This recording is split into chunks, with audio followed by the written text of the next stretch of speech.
SBF, you used other people's money to do whatever you want with it. So now you can come up with all the stories.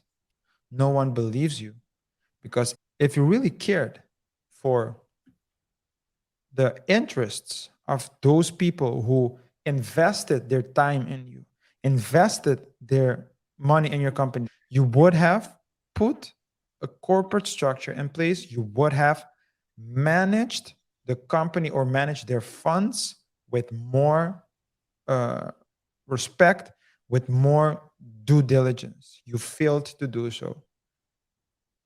You can cry if you want to. No one cares for your pity party. I mean, I don't know. The Twitter fingers are still going on. We talked about this in a previous show. The guy is still with the Twitter fingers. He's responding. He hasn't posted a, a statement since December, but he's still responding to people on Twitter. KR, Tell me,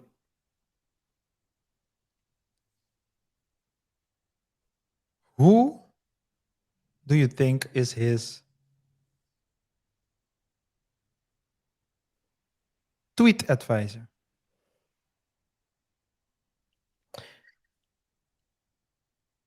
tweet Who is advisor. advising him to tweet?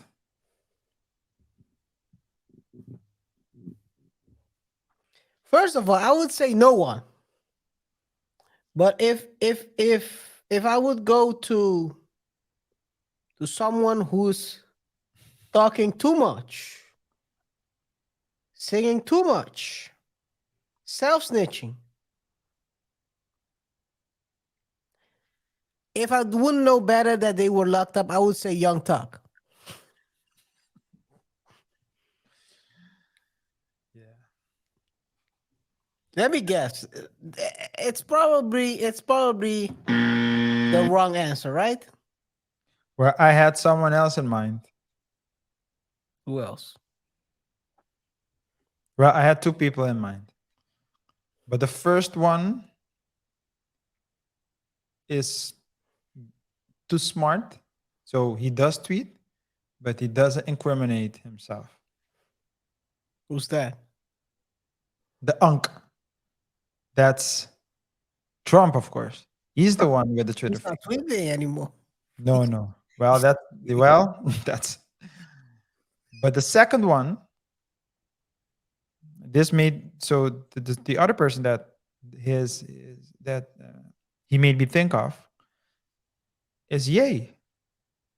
Although he hasn't been tweeting anymore, but Ye in the past shows, we saw that he kept on tweeting. So he thought, if I just keep digging long enough, I might end up in China.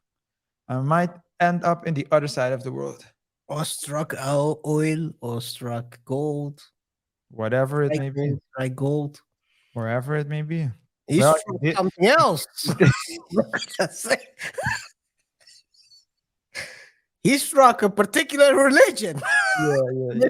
yeah. Shout out to my people. Anyway, Yeah. um, That's an example of someone that has too many yes men around. as a lawyer, because this is not the only thing, by the way. I'll ask you the question after I'll show you this one as well. On Thursday, so a couple of days ago, he posted a quite extensive blog post on Substack titled FTX Premortem Overview. Mhm. He basically claims that he was strong-armed into appointing a new CEO who filed for bankruptcy, and that with more time he could have paid out his customers. Probably would have leveraged another deal, but anyway. He also suggested in that, and I'm gonna show show you guys the part of this blog post. He also suggested that he could have salvaged the company. Um, he said basically, if FTX were to be FTX International, to be exact, were to be rebooted, there would be a real possibility of customers being made substantially whole. Nearly all my assets, also he claims, nearly all my assets are still utilized to backstop FTX customers. Maybe he's talking about that Robinhood, those Robinhood shares, which he Maybe. also wants to use for his lawyers.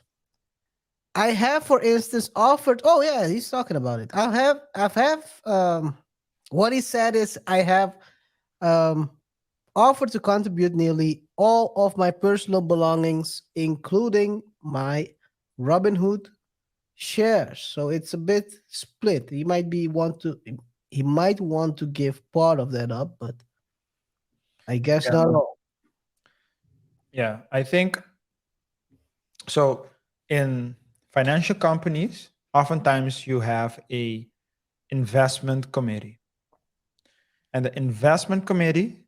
So you have that in banks and insurance companies, and other types of companies.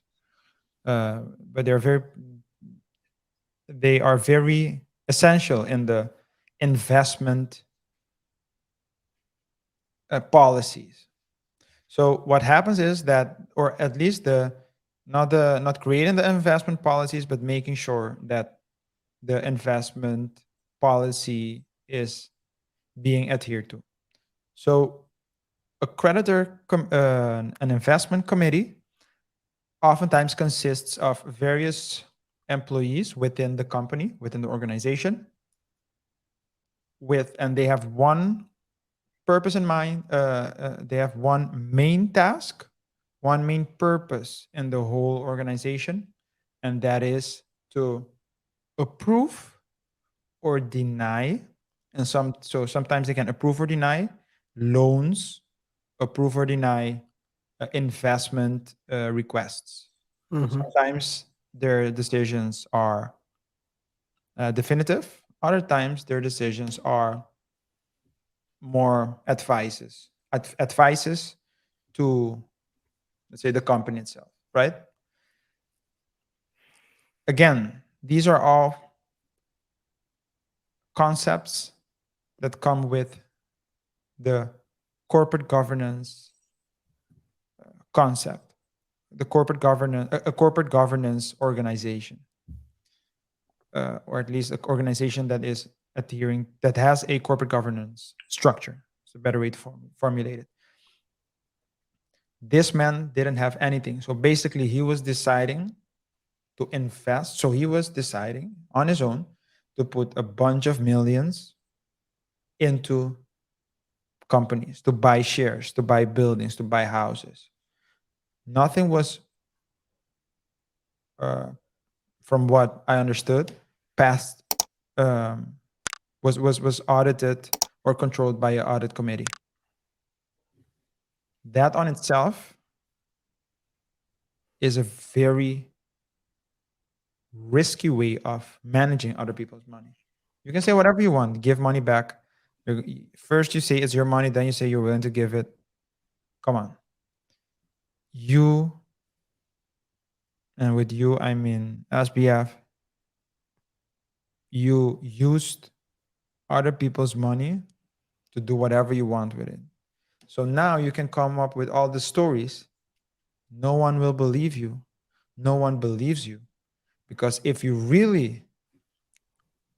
cared, if you really cared for the interests of those people who invested their time in you, invested their money in your company, that trusted you with your money, you would have put a corporate structure in place. You would have managed the company or managed their funds with more uh, respect, with more due diligence. You failed to do so.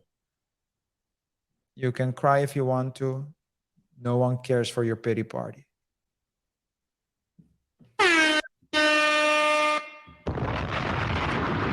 Don DeMarco. And that was a good one, bro.